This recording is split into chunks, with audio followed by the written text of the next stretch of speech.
একটা হলো এই মেয়ারাজের যে রাত্রি, এই রাত্রিতে দুটি ঘটনা ঘটেছিল। একটার নাম হলো ইসরা আর একটার নাম হলো মেয়ারাজ। এক নাম, দ্বিতীয় নাম মেয়ারাজ। ইসরার শাব্দিক অর্থ হলো রাত্রিকালীন ভ্রমণ। ইসরার শাব্দিক বাংলা রাত্রিকালীন ভ্রমণকেই কি বলা হয়? ইসরা বলা হয়। উসরিয়া বিরসুলিল্লাহি সাল্লাল্লাহু আলাইহি ওয়াসাল্লাম মিনাল মসজিদিল হারাম ইলাল মসজিদিল আকসা মা জিবরিল আলাইহিস সালাতু ওয়াসসালাম আলাল বুরাক। মসজিদে হারাম থেকে, মক্কা থেকে মসজিদে আকসা বাইতুল মাকদিস পর্যন্ত জিবরিল আলাইহিস সালাতু ওয়াসসালামের সাথে বোরাকের পিঠে উঠে রাত্রিকালীন যেই ভ্রমণ, এই ভ্রমণকেই ইসরা বলে। কি বলে? ইসরা বলে। ওহুয়া ইসআদুহু সাল্লাল্লাহু আলাইহি ওয়াসাল্লাম মিনাল মসজিদিল আকসা ইলা সামাওয়াতিস সাবঈ ওয়া মা ফাওকাস সামা ইলা সিদরাতিল মুনতাহা। মসজিদে আকসা বা বাইতুল মাকদিস, ফিলিস্তিনের যে মসজিদ, এই মসজিদ থেকে 7 আসমান এরও উপরে সিদরাতুল মুনতাহা পর্যন্ত রসুলে করিম সাল্লাল্লাহু আলাইহি ওয়াসাল্লামের যেই ভ্রমণ, এই ভ্রমণকে বলা হয় মেয়ারাজ। কি বলা হয়? মেয়ারাজ।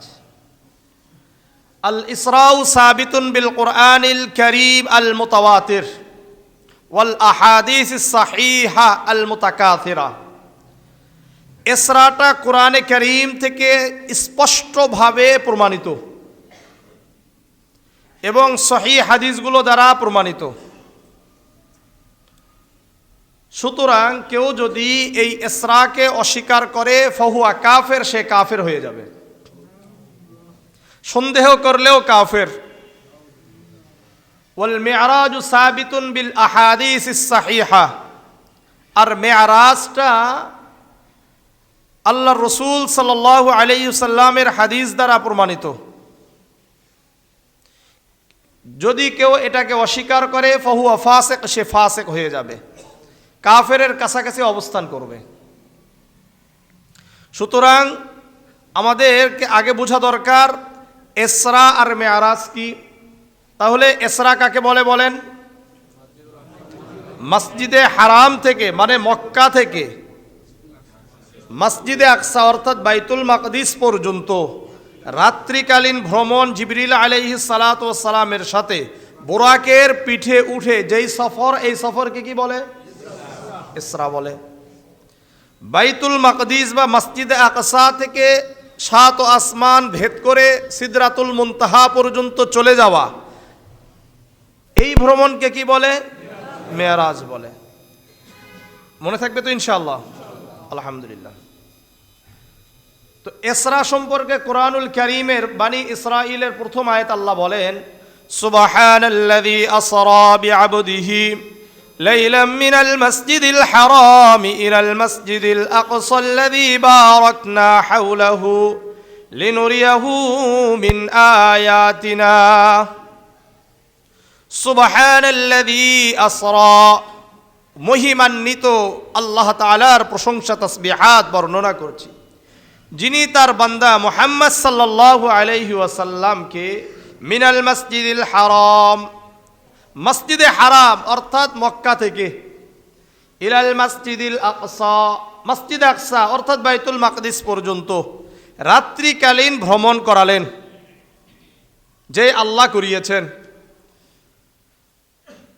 বারাকনা হাওলাহু লিনুরিয়াহু, আমি তো ওই এলাকাটা অর্থাৎ মসজিদে আকসা বাইতুল মাকদিসের যেই এলাকা, এটাতে আমি আমার বরকত দ্বারা পরিপূর্ণ করে রেখেছিলাম। লিনুরিয়াহু মিন আয়াতিনা, আর আমি আমার নিদর্শন সমূহ আমার বান্দা মুহাম্মদ সাল্লাল্লাহু আলাইহি ওয়াসাল্লামকে দেখানোর জন্য নিয়ে গিয়েছিলাম। তাহলে ইসরা কি দ্বারা প্রমাণিত হলো? কোরআন দ্বারা প্রমাণিত হয়েছে, তাই না? এখন আসেন যেগুলো একেবারে সহিহ হাদিস, শুধু এগুলো দ্বারাই আমি এটাকে আলোচনা করব। কারণ মূল ইসরা বা মেরাজ এটাকে বিশ্বাস করা এক নম্বর। দ্বিতীয় নাম্বার, ওই যে অনেক ঘটনা ঘটছে এগুলো আমাদের দরকার না। মূল যেই দরকার যে রসুল করিম সাল্লাল্লাহু আলাইহি ওয়াসাল্লাম এখান থেকে কি নিয়ে আসছেন এবং কি কি দর্শন করেছেন, যেগুলো হাদিস দ্বারা স্পষ্ট প্রমাণিত, যেগুলোর জন্য আমাদেরকে ইতিহাসের বই খুঁজতে হবে না বা ইসরায়েলি রেওয়ায়েত খুঁজতে হবে না, বরং সহিহ বুখারী, সহিহ মুসলিম, জামে তিরমিজি, সহিহ আত-তারগীব, এই কিছু কিতাবের উদ্ধৃতি দিয়ে বলার চেষ্টা করব। সহিহ বুখারীর 349 নম্বর হাদিস, عن أنس بن مالك رضي الله تعالى عنه قال كان أبو ذر يحدث أن رسول الله صلى الله عليه وسلم قال فرج عن سقف بيتي وأنا بمكة। আনাস ইবনে মালিক রাদিয়াল্লাহু তাআলা আনহু বর্ণনা করেন, আবু যর গিফারি রাদিয়াল্লাহু তাআলা আনহু হাদিস বর্ণনা করেছেন, আল্লাহর রাসূল সাল্লাল্লাহু আলাইহি ওয়াসাল্লাম বলেন, আমি মক্কা অবস্থানরত একটি ঘরে, অর্থাৎ উম্মে হানি রাদিয়াল্লাহু তাআলা আনহার ঘরে ছিলাম।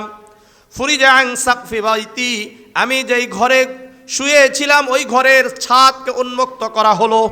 কি করা হয়েছে? ফুরিজা আন সাকফি বাইতি, আমার এই ঘরটা উন্মুক্ত হয়ে গেল।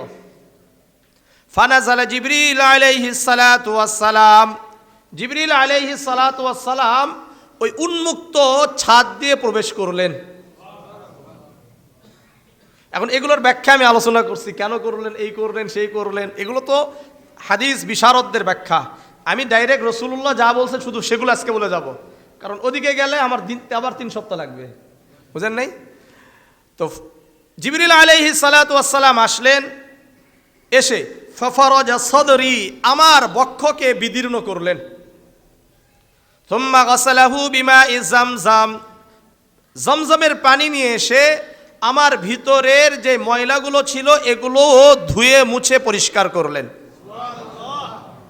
সুম্মা জাআ বিতাসতিম মিন যাহাবিন মুমতালিন হিকমাতান ওয়া ঈমানান, একটি ঈমান এবং ইলম, জ্ঞান ভর্তি, হিকমত পরিপূর্ণ একটি স্বর্ণের থালা নিয়ে আসলেন। কি ভর্তি? ঈমান আর ইলম, অর্থাৎ দুনিয়া যত ইলম রয়েছে, জ্ঞান রয়েছে, সকল জ্ঞান এবং ঈমানের সর্বোচ্চ পাওয়ার যেটা হওয়া দরকার, এই পুরা ঈমান নিয়ে এসে ফাফরাগাহু ফি সাদরি, জিবরিল আলাইহিস সালাতু ওয়াস সালাম ওই স্বর্ণের থালা থেকে ঈমান আর হিকমত আমার বক্ষের ভিতরে ঢেলে দিলেন। সুম্মা আতবাকাহু, এরপরে আমার বক্ষকে বন্ধ করে দিলেন। কি করছেন? বন্ধ করে দিলেন।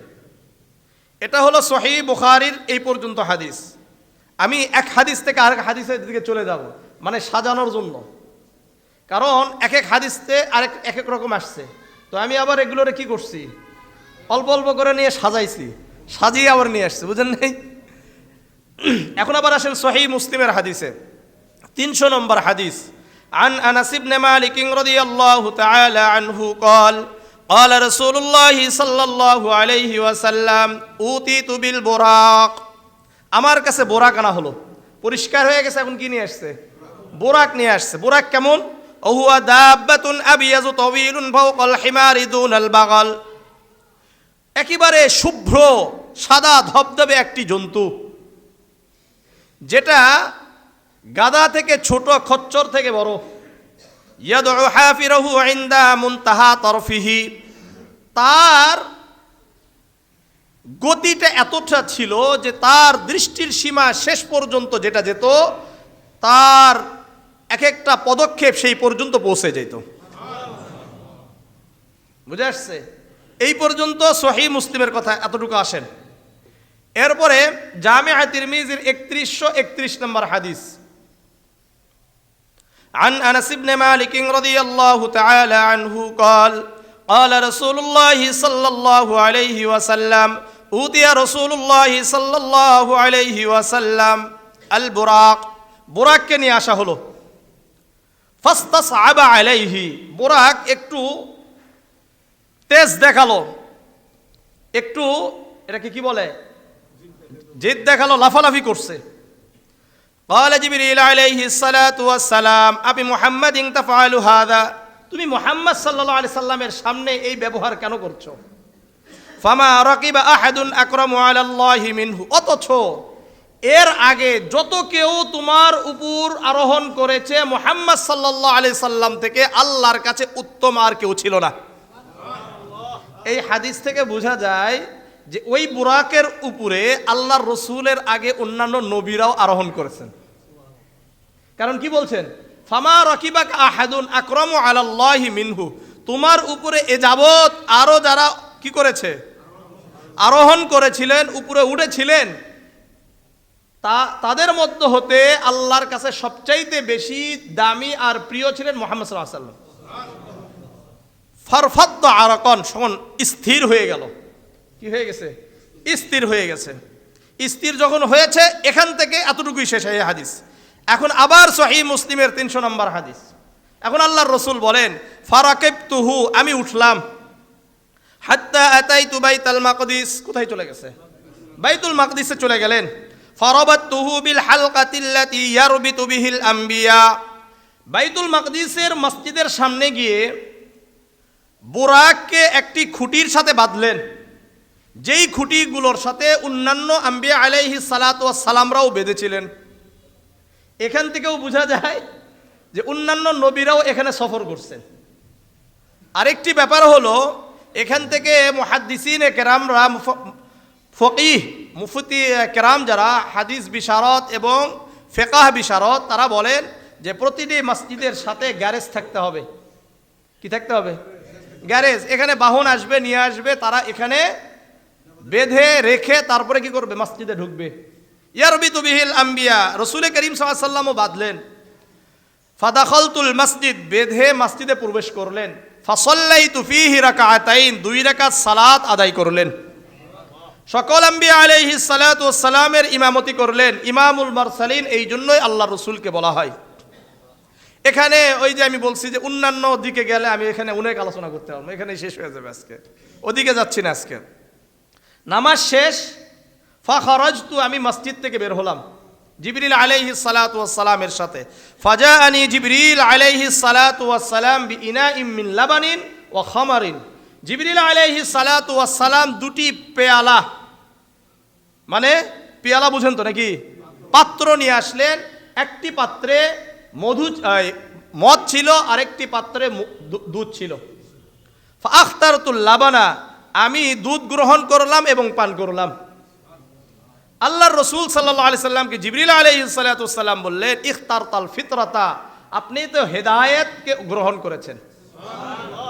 এটা তো এতটুকুই সহিহ মুসলিমের এই জায়গায় আপনি রাখেন।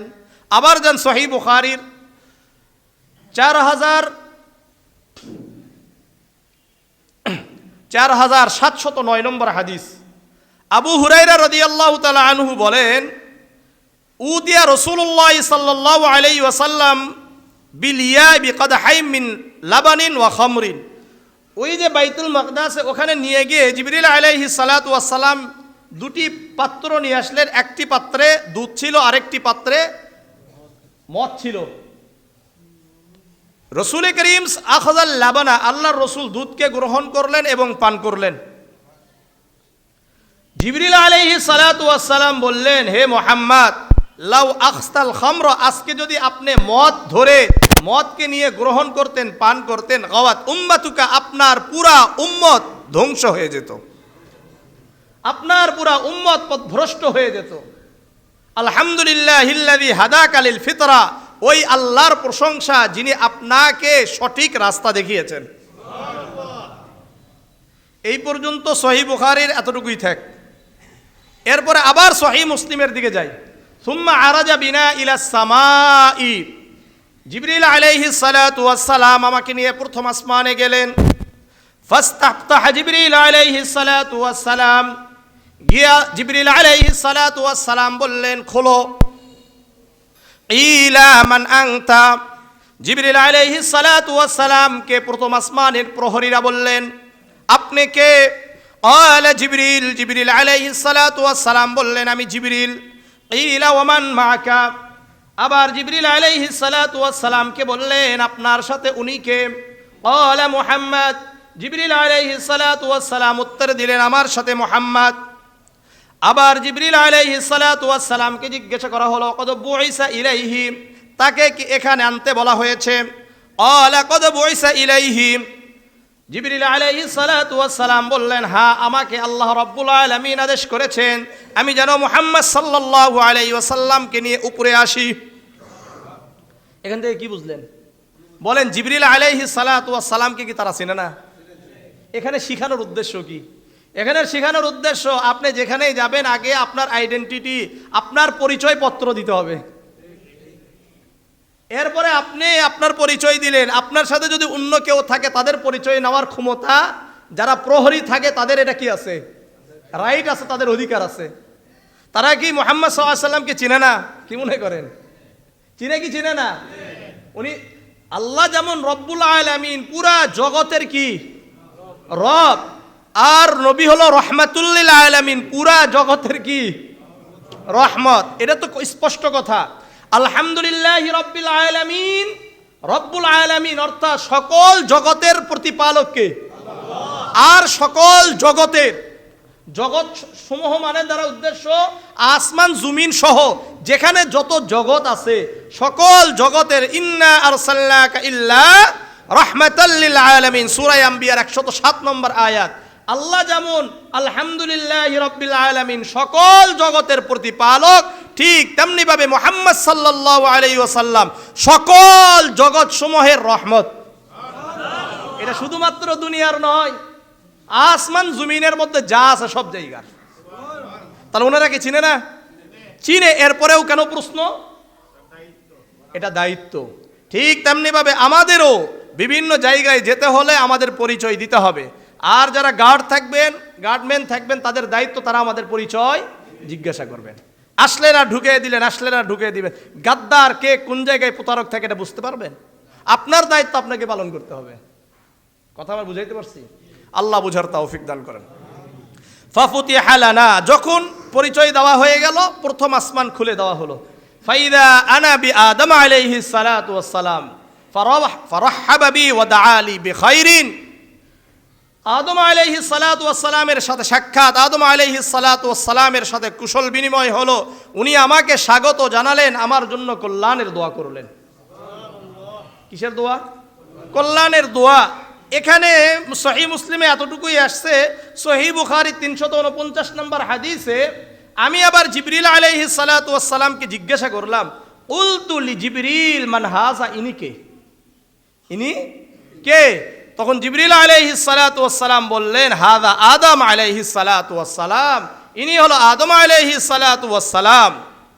ওয়াল আসওয়াদাতুল্লাতী আন ইয়ামিনিহি ওয়া শিমালিহি নাসামু বানিহি, আর তার ডান পার্শ্বে আর বাম পার্শ্বে কিছু মানুষ উনি দেখতে পাইলেন। বললেন যে তার ডান পার্শ্বে আর বাম পার্শ্বে কিছু মানুষ দেখছেন, এগুলো হলো তার সন্তান। আহলুল ইয়ামিন মিনহুম আহলুল জান্নাহ। জিবরিল আলাইহিস সালাতু ওয়াস সালাম বললেন, আদম আলাইহিস সালাতু ওয়াস সালামের ডান পার্শ্বে যারা আছে এরা হলো জান্নাতি। ওয়াল আসওয়াদাতুল্লাতী আন শিমালিহি ফাহু আহলুন নার ফাহুম আহলুন নার, আর যারা বাম পার্শ্বে আছে এরা হলো জাহান্নামী। এই জন্য ডানপন্থীরা জান্নাতি, বামপন্থীরা জাহান্নামী। আমাদের বাংলাদেশেও ডানপন্থী আর বামপন্থী আছে কি নাই? ডানপন্থীরা জান্নাতি। আমাদের বাংলাদেশে যারা ইসলামকে প্রতিষ্ঠা করতে চায় তাদেরকে ডানপন্থী বলা হয়, আর যারা ইসলামের বিরোধিতা করে সর্বদা তাদেরকে বামপন্থী বলা হয়। আর তারা নিজেরাও স্বীকার করে যে আমরা বামপন্থী। এই যে ডানপন্থী আর বামপন্থী, এটা আমাদের কথা নয়। এটা কার কথা? প্রথম আসমানের কথা। কার কথা? প্রথম আসমানে এই কথাটা বলেছেন কে? জিবরিল আলাইহিস সালাতু ওয়াস সালাম। জিবরিল কি নিজের থেকে কোনো কিছু বলেন না, আল্লাহর পক্ষ থেকে বলেন? তাহলে মূলত ডানপন্থী আর বামপন্থীর কথা কার? দলিল পাইছেন? আল্লাহু আকবার। এরপরে দেখলেন ফাইদা নাযারা আন ইয়ামিনিহি দাহিকা, যখন আদম আলাইহিস সালাতু ওয়াস সালাম ডান দিকে তাকান তখন হাসেন। ওয়াইদা নাযারা কিবলা শিমালিহি বাকা, আর যখন বাম দিকে তাকায় তখন উনি কাঁদেন। এর অর্থ হলো জান্নাতীদেরকে দেখে হাসেন আর জাহান্নামীদেরকে দেখে কাঁদেন। কথা আমার বুঝছেন? শেষ এই পর্যন্ত। এটা প্রথম আসমানের ঘটনা শেষ। সুম্মা আরাজা বিনা ইলাস সামাইস সানিয়াতি, আমাকে নিয়ে দ্বিতীয় আসমানে গেলেন। ফাস্তাফতাহা জিবরিল আলাইহিস সালাতু ওয়াস সালাম, ওই একই কথা খুলেন। জিজ্ঞাসা করা হলো, মান আনতা, আপনি কে? ক্বালা জিবরিল, আমি তো জিবরিল। তারপরে আবার জিজ্ঞাসা করলেন, কিলা ওমান মাআকা, আপনার সাথে উনি কে? বললেন মুহাম্মদ, উনি তো মুহাম্মদ। আবার জিজ্ঞাসা করেছেন, তাকে কি আনতে বলা হয়েছে? বলেছেন হ্যাঁ, কদ বুইসা ইলাইহি, তাকে আনতে বলা হয়েছে। ফাফুতিহা লানা, দ্বিতীয় আসমানকে খুলে দেওয়া হলো। ফাইদা আনা বিঈসা ইবনে মারইয়াম ওয়া ইয়াহইয়া ইবনে যাকারিয়া আলাইহিমুস সালাতু ওয়াস সালাম, ওখানে গিয়ে দ্বিতীয় আসমানে ঈসা ইবনে মারইয়াম এবং ইয়াহইয়া ইবনে যাকারিয়া দুইজন নবীর সাথে সাক্ষাৎ হলো। ফারহাবা বি ওয়া দাআওয়ালি বিখাইরিন, তারা আমাকে স্বাগত জানালেন, আমার জন্য কল্যাণের দোয়া করলেন। সুম্মা আরাজা বিনা ইলাস সামাইস সালিসাতি, তৃতীয় আসমানে গেলাম। আবারও ওইভাবে জিজ্ঞাসা করা হলো। উত্তর দেওয়ার পরে ফাফুতিহা লানা, আমাদের জন্য তৃতীয় আসমানকে খুলিয়ে দেওয়া হলো। ফাইদা আনা বিইউসুফ আলাইহিস সালাতু ওয়াস সালাম ইদা হুয়া কদ উতিয়া শাতরাল হুসন, ইউসুফ আলাইহিস সালাতু ওয়াস সালামের সাথে তৃতীয় আসমানে দেখা হলো, যাকে আল্লাহ রাব্বুল আলামিন পুরা দুনিয়ার সৌন্দর্যের অর্ধেক সৌন্দর্য তাকে দান করেছেন। কতটুকু সৌন্দর্য? অর্ধেক সৌন্দর্য ইউসুফ আলাইহিস সালাতু ওয়াস সালামকে দান করেছেন। ফারহাবা বি ওয়া দাআলি বিখাইরিন, উনিও আমাকে স্বাগত জানালেন, সালাম মুসাফাহের পরে আমার জন্য কল্যাণের দোয়া করলেন। সুম্মা আরাজা বিনা ইলাস সামাইর রাবিআতি, চতুর্থ আসমানে আবার চলে যাওয়া হলো। আবারও একই প্রশ্ন করা হলো। আমাদের প্রশ্নের উত্তর দেওয়ার পরে ফাফুতিহা লানা, আমাদের জন্য চতুর্থ আসমান খুলে দেওয়া হলো। যখন চতুর্থ আসমানে গেলাম, ফাইদা বি ইদরিস হুয়া ইদা হুয়া ওয়া রাফা'নাহু মাকানান আলিয়া, অর্থাৎ ইদ্রিস আলাইহিস সালাতু ওয়াস সালামের সাথে সাক্ষাৎ হলো, যাকে আল্লাহ রাব্বুল আলামিন বলেছেন, যার সম্পর্কে বলেছেন আমি আল্লাহ তার মর্যাদাকে বৃদ্ধি করে দিয়েছি। কার নাম? ইদ্রিস আলাইহিস সালাতু ওয়াস সালাম। উনিও আমার সাথে সাক্ষাৎ করার পরে আমার জন্য কল্যাণের দোয়া করলেন। সুম্মা আরাজা বিনা ইলাস সামাইল খামিসাতি, পঞ্চম আসমানে গেলাম। ওখানে যাওয়ার পরে ফাইদা হারুন আলাইহিস সালাতু ওয়াস সালাম, হারুন আলাইহিস সালাতু ওয়াস সালামের সাথে সাক্ষাৎ। উনিও আমাকে স্বাগত জানালেন। ওয়া দাআলি বিখাইরিন, আমার জন্য কল্যাণের দোয়া করলেন। এরপরে আবার গেলাম ষষ্ঠ আসমানে। প্রশ্ন যেভাবে ওই প্রথম আসমানে যেই প্রশ্ন, ওই একই প্রশ্ন আবার কি সব ষষ্ঠ আসমানেও করেছেন, মানে প্রত্যেকটা আসমানে একই প্রশ্ন। এই জন্য ওগুলোর আর আরবি আমি বলছি না। খুলে দেওয়া হলো। ফাইদা আনা বি মূসা আলাইহিস সালাতু ওয়াস সালাম, মূসা আলাইহিস সালাতু ওয়াস সালামের সাথে সাক্ষাৎ। উনি আমার জন্য দোয়া করলেন, স্বাগত জানালেন। এখানে আর কোনো ঘটনা ঘটে নাই, ঘটনা তো আসার সময় ঘটবে। মূসা আলাইহিস সালাতু ওয়াস সালামের সাথে ঘটনা কখন ঘটছে? আসার সময়। যাওয়ার সময় খালি দোয়া করছেন, চলে গেছে। এরপরে সুম্মা আরাজা বিনা ইলাস সামাইস সাবিআতি, সপ্তম আসমানে গেলাম। ফাইদা আনা বি ইব্রাহিম আলাইহিস সালাতু ওয়াস সালাম মুসনিদান যাহরাহু ইলাল বাইতিল মামুর, আমি সপ্তম আসমানে গিয়ে দেখলাম হযরত ইব্রাহিম আলাইহিস সালাতু ওয়াস সালাম বাইতুল মামুরে এইভাবে টেক লেগে বসে আছেন। কি আছেন? বসে আছেন। এই বাইতুল মামুর কি ইদা হুয়া ইয়াদখুলুহু কুল্লা ইয়াউমিন ৭০,০০০ মালাকিন, এখানে প্রতিদিন ৭০,০০০ ফেরেশতা প্রবেশ করে, তওয়াফ করে। লা ইয়াউদুনা ইলাইহি, যারা একবার তওয়াফ করেছে তারা দ্বিতীয়বার কিয়ামত পর্যন্ত আর সুযোগ পাবে না। কিয়ামত পর্যন্ত মানে আর কোনোদিনই সুযোগ পাবে না। তাহলে মানুষ বেশি না ফেরেশতা বেশি? কত বেশি চিন্তা করা যাবে? তাহলে বলেন, প্রতিদিন কত হাজার? ৭০,০০০ ফেরেশতা তওয়াফ করে, যারা একবার করেছে আর কখনো আসতে পারবে না। এই পর্যন্ত হয়ে গেল। এই যে ইব্রাহিম আলাইহিস সালাতু ওয়াস সালামের সাথে যখন সাক্ষাৎ, ইব্রাহিম আলাইহিস সালাতু ওয়াস সালাম আল্লাহর রাসূলকে একটা আমলের কথা বললেন, যেটা জামিআ তিরমিজির ৩৪৬২ নম্বর হাদিস। আন আব্দুল্লাহ ইবনে মাসউদ রাদিয়াল্লাহু তাআলা আনহু قال قال رسول الله صلى الله عليه وسلم لقيت إبراهيم ليلة أسري بي আমার সাথে মেরাজের রাত্রিতে ইব্রাহিম আলাইহিস সালাতু ওয়াস সালামের সাথে সাক্ষাৎ হয়ে গেল। ফাকাল ইয়া মুহাম্মদ আকরি উম্মাতাকা মিন্নিস সালাম, হে মুহাম্মদ আমার সালামকে আপনার উম্মতকে পৌঁছায় দেন। ওয়া আখবিরহুম আন্নাল জান্নাতা তাইয়্যিবাতুত তুরবাতি, এবং আপনার উম্মতদেরকে এটা জানিয়ে দেন জান্নাতের ভূমি এটা সুগন্ধিময়। জান্নাতের ভূমি জমিনটা কি হবে? সুগন্ধিময়। ওয়া আসমাতুল মাই, জান্নাতের পানি সুমিষ্ট।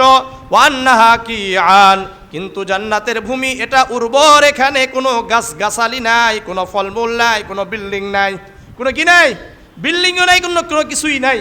এটা ভালো করে বুঝেন। তাহলে যদি আপনি গাছগাছালি লাগাইতে চান, ফলমূল চান, তাহলে কি করতে হবে? ইব্রাহিম আলাইহিস সালাতু ওয়াস সালাম বলেন ওয়া আন্না গিরাসাহা, যদি গাছগাছালি লাগাইতে চান, চারা গাছ লাগাইতে চান, তাহলে আপনার উম্মত যেন বলে সুবহানাল্লাহ, আলহামদুলিল্লাহ, লা ইলাহা ইল্লাল্লাহু, আল্লাহু আকবার। আপনার উম্মত যখন বলবে সুবহানাল্লাহ, সঙ্গে সঙ্গে জান্নাতে একটি চারা গাছ লেগে যাবে। বলবে আলহামদুলিল্লাহ, সঙ্গে সঙ্গে জান্নাতে একটি চারা গাছ লেগে যাবে। আপনার উম্মত যখন বলবে লা ইলাহা ইল্লাল্লাহ, সঙ্গে সঙ্গে জান্নাতে আরেকটি চারা গাছ লেগে যাবে।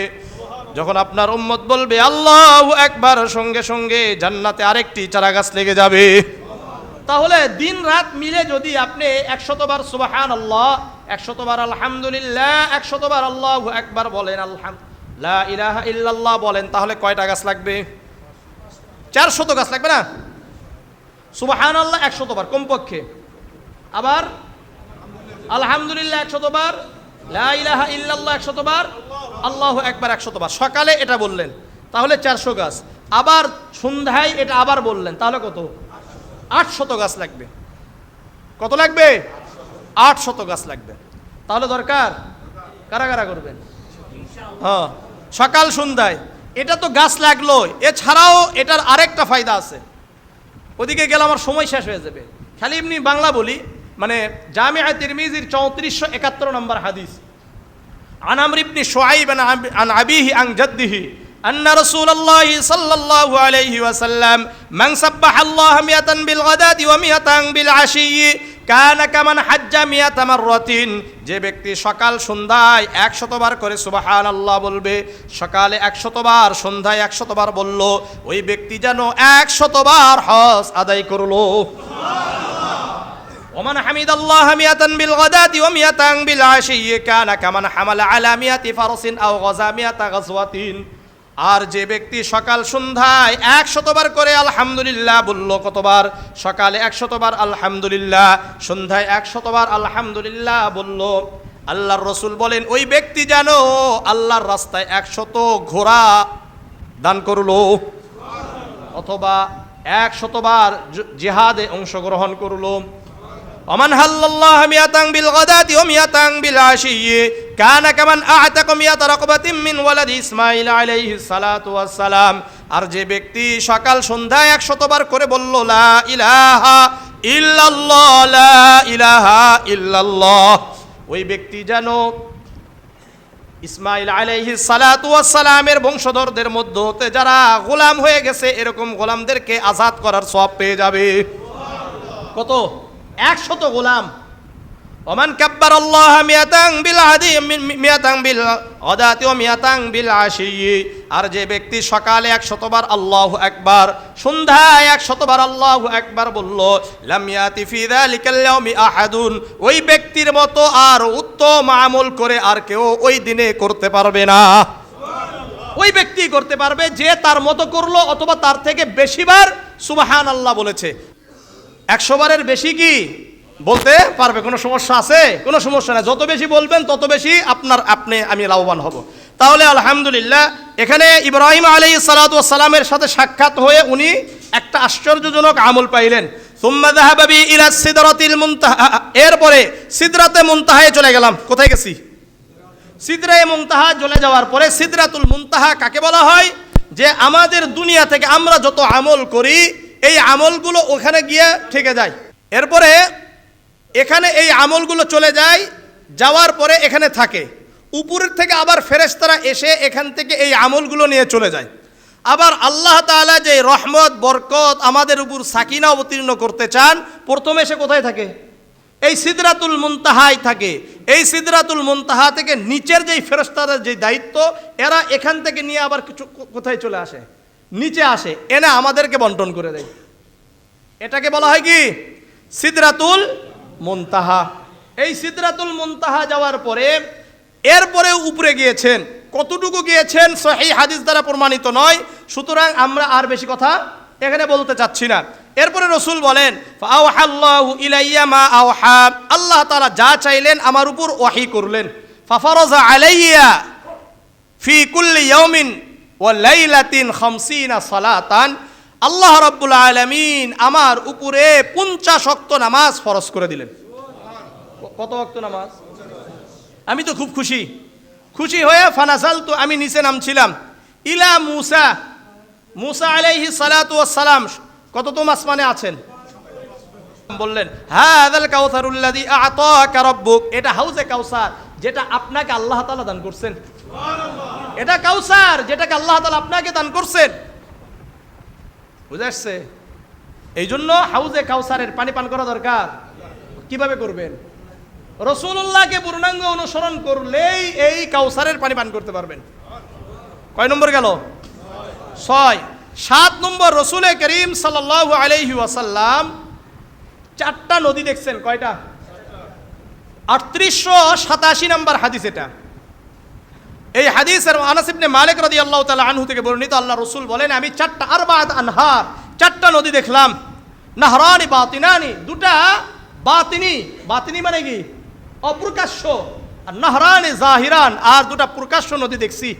আম্মান নাহরানিল বাতিনান, দুটা নহর দেখলাম, ফিল জান্নাহ, যেই দুটা নহর অপ্রকাশ্য এটা জান্নাতে আছে। আর নাহরাল জাহিরান, আর যেটা প্রকাশ্য নদী, আর নীল ওয়াল ফুরাত, এটা কোথায়? নীল নদী আর কি? নীল নদ আর ফুরাত নদ, ইউফ্রিটিস বলা হয়। শুনছেন না নাম এগুলো? হ্যাঁ, এইগুলো আমি এই দিনে দেখছি মেরাজের। তাহলে আজকের মূল আলোচনার বিষয়, বলেন আল্লাহ রসুলকে আল্লাহ তাআলা মেরাজের রাত্রিতে কয়টা জিনিস হাদিয়া দিয়েছেন? 1 নম্বর 5 ওয়াক্ত নামাজ, 2 নম্বর সূরা বাকারার শেষ 2 আয়াত, 3 নম্বর আমরা শিরক ছাড়া সকল গুনাহের জন্য আল্লাহর কাছে তওবা করলে আল্লাহ ক্ষমা করে দিবেন। এগুলো হলো আল্লাহর পক্ষ থেকে হাদিয়া। 4 নম্বর ইব্রাহিম আলাইহিস সালাতু ওয়াস সালাম থেকে একটা আমল, সেই আমলের নাম কি? মনে থাকবে? আর কয়টা জিনিস উনি দেখছেন? 7টা। 1 নম্বর জান্নাত জাহান্নাম দেখছেন। 2 নম্বর দাজ্জাল এবং জাহান্নামের মালিক কে দেখছে। 2 নম্বর গীবতকারীর শাস্তি দেখেছে। 4 নম্বর আমলবিহীন বক্তা, আমলবিহীন দাঈর শাস্তি দেখেছে। 5 নম্বর সুদখোরের শাস্তি দেখেছে। 6 নম্বর হাউজে কাউসার দেখেছে। 7 নম্বর 4টি নদী দেখছেন। 2টি নদী অপ্রকাশ্য জান্নাতে, আর 2টি নদী প্রকাশ্য। এই 2টি নদীর নাম কি? নীল নদ আর ফুরাত নদী। মনে থাকবে ইনশাআল্লাহ। এটাই হলো মূল পুরা মেরাজের মূল ঘটনা। মনে থাকবে ইনশাআল্লাহ। আল্লাহ রাব্বুল আলামিন আমাদের সবাইকে মেরাজকে উদযাপন করার তৌফিক দান করেন। কিসের মাধ্যমে? ওই যে 3টা হাদিয়া, ওই 3টা হাদিয়া নিজের জীবনে বাস্তবায়ন করেন। আর ইব্রাহিম আলাইহিস সালাতু ওয়াস সালামের এই হাদিয়াটা গ্রহণ করেন। আর যে 7টা বিষয় দেখা হয়েছে, এর মধ্যে আপনি গীবত থেকে, আমাকে গীবত থেকে বাঁচতে হবে, সুদ থেকে বাঁচতে হবে, আমলহীন কথা থেকে বাঁচতে হবে, মানে আমল করতে হবে। মানে আপনি দেখেন এই পুরা মেরাজের মূল ঘটনাতে আপনি ভালো করে যদি একটু পর্যবেক্ষণ করেন, পুরা ইসলাম এখানে চলে আসছে না? যদি আপনার প্রতিটি কথার মধ্যে আমল থাকে, তাহলে আর কিছু থাকে নাকি? আপনি যদি সুদ থেকে বাঁচতে পারেন, গীবত থেকে বাঁচতে পারেন, আর কি দরকার লাগে বলেন? বর্তমান সবচাইতে আমাদের যেই বড় ধরনের যেই রোগ, সেটা হলো গীবত করা। 1 নম্বর না, সুদের থেকেও মারাত্মক। যেমন আমি ওয়ালিউল্লাহ, সুদের তো জীবনে সুদ খাইছি, জীবনে সুদ খাইনি, কিন্তু গীবতের সাথে আমি লিপ্ত আছি। কি বলেন? আমি কি সুদ খাইছি কোনোদিন? কথা বলেন না কেন? এখানে কি অধিকাংশ সামনে যারা আছেন তারা সুদ খান নাই? কিন্তু গীবতের সাথে আমি ওয়ালিউল্লাহ লিপ্ত আছি 100 আপনারাও আছেন। কি মিথ্যা নাকি? মিথ্যা না সত্য সেটা বলেন না। নিয়ত করেন করব না, আল্লাহর কাছে তওবা করেন এবং যার করছেন তার কাছ থেকে মাফ চেয়ে নেন। ভালো করে বলি, গীবতের সাথে আমি লিপ্ত আছি, আপনাদেরকে কি বলবো? গীবতের সাথে তো আমি লিপ্ত, আপনাদেরকে কি বলবো? কিন্তু যদি গীবত করে যায় দুনিয়া থেকে, এই ইমামতির কাজ লাগবে না, এই বক্তাগিরির কাজ লাগবে না, এই মাথায় টুপি এই দাড়ি নিয়ে কাজ লাগবে না, কারণ গীবতের শাস্তি ভয়ঙ্কর। সবচেয়ে বড় কথা হলো, যারা অন্যদেরকে নিয়ে ট্রল করে, অন্যের বদনাম নিয়ে সব জায়গায় বলে বেড়ায়, তাদেরকে আল্লাহ তাআলা মাল্লাম হাত্তা ইয়ামুত লাম ইয়ামালাহু, যতক্ষণ পর্যন্ত ওই গুনাহের মধ্যে সে লিপ্ত হবে না ততক্ষণ পর্যন্ত সে মারা যাবে না। ভালো করে বুঝেন, আমি আপনাদের কাউকে নিয়ে ট্রল করলাম, অথচ আপনি এই গুনাহের পরে আল্লাহর কাছে তওবা করেছেন, আমাকে আল্লাহ তাআলা ওই সময় পর্যন্ত মৃত্যু দিবে না যতক্ষণ পর্যন্ত আমি ওই গুনাহে লিপ্ত হব না। নেন ট্রল করেন মানুষকে নিয়ে, মানুষের গীবত নিয়ে পারেন, ভালো হবে। কি বলেন, করবেন? হ্যাঁ করবেন নাকি? হ্যাঁ, আমার কাছে সবচাইতে বড় রোগ মনে হয় গীবত। সবচাইতে বড় রোগ কি? গীবত। অন্যকে নিয়ে সমালোচনা করা, অন্যকে নিয়ে পড়ে থাকা, নিজেরই খবর নেই। আল্লাহ তাআলা নিজেকে ঠিক করার তৌফিক দান করেন। অন্যকে নিয়ে সমালোচনা, অন্যকে নিয়ে আমরা যতটুকু পারবো কি করব, তার সুনাম করার জন্য চেষ্টা করব, তার ভালো নিয়ে আলোচনা করবো ইনশাআল্লাহ। আল্লাহ তাআলা আমাদের সবাইকে মেরাজকে বুঝার তৌফিক দান করেন। মেরাজ থেকে যে আমলগুলো আল্লাহ রসুল আমাদেরকে দান করেছেন, এগুলোর উপর আমল করার তৌফিক দান করেন।